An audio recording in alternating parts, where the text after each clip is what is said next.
Do you remember this scene from How to Train Your Dragon? It's absolutely iconic, but an ex-DreamWorks animator just revealed an unexpected behind-the-scenes detail, and now I can't see this moment the same way. Welcome to Animation Hustle, the place where we dive into the funny and untold stories behind your favorite animated movies and TV shows. The Forbidden Friendship scene is definitely on the Mount Rushmore of greatest DreamWorks animation moments, right next to this, hit it, and this.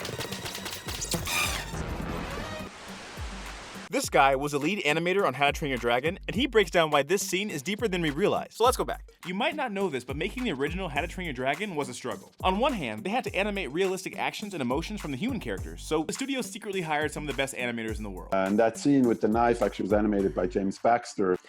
And Of course it was. the encounter, Yeah. that scene in particular, when we started animating, the direction was very clear. They really wanted it to be a real intense moment. But for the dragons, they ran into a huge problem. Unlike other movies, they couldn't go out and film real-life dragons due to budget issues, so they had to do something unexpected. The lead animator explains how they based the dragon's movement off of real-life animals. You talked about the Deadly Natter being a mixture between a T-Rex, a parrot, an ostrich. The Monster's Nightmare is our more classical dragon. We looked at definitely long-necked birds, and then a ton of predators. Hideous Stippleback is that gets really tricky. Here is where you have to go a little more into the world of Ray Harryhausen, Medusa. There's something, a Medusa-esque quality to him, and we really try to play that up. They spent so much time on making every single dragon unique and believable. But of course, no other dragon went through more of an evolution than Toothless himself. Everything about how he was created was just straight up genius. When they were first creating Toothless, they wanted to make him as cool as possible. The idea of Toothless was the most fierce, the most dangerous dragon there is. His look has been tweaked over the years. His first design looked like this. But it didn't work for one simple reason, and I'll let the production designer explain. Toothless could no longer be Puppy Dragon because it gave Hiccup nothing to work with. Picked out a cute dragon from the pile of dragons, and now you have to train it. Big deal. Toothless had to be something to contend with. They had to change him, but this created a huge problem. He seemed impossible to make in the computer. Chris wanted a black dragon, and we're like, you can't do a black dragon. You can't light a black dragon. Are you crazy? He said, I want a black dragon. The animators locked in and were inspired by all sorts of animals to bring him to life. So we all think Toothless was based on our favorite pet, but it turns out all the dragons have multiple inspiration. And in this one scene, Toothless's movement is inspired by Bats, owls, he's a black panther. There's a scene where he walks off the rock and he kind of crawls up to Hiccup, who's extending the fish, and he kind of goes sideways. That was inspired by wallabies and wombats. He's kind of lizard, kind of cat, kind of dog. The animators especially did an amazing job of taking this guy and making him ferocious and warm. They even snuck in small details like these little scars that added to the realism. But there's one little design choice this artist couldn't help but try and change. Let me know if you agree. Yes, this looks like Stitch. We brought it up, we said, just so you know, it looks kind of like Stitch. He said, this is the dragon. Just so you know, it looks like Stitch. He said, this is the dragon. Great, we'll take our check on Thursday and move on. But his design ended up creating a huge animation problem. Toothless is a really tricky character. Sometimes there's certain angles that it just doesn't look like what you expect. So they spent months working on developing Toothless's animation. They combined all these different animals to make him look like the cool dragon they had planned on. But when it came time to animate the Forbidden Friendship scene, something unexpected happened. With one simple drawing, the director made the scene impossible to animate. It caused a pretty big challenge for us because we were already a good 6 to 8 months into production.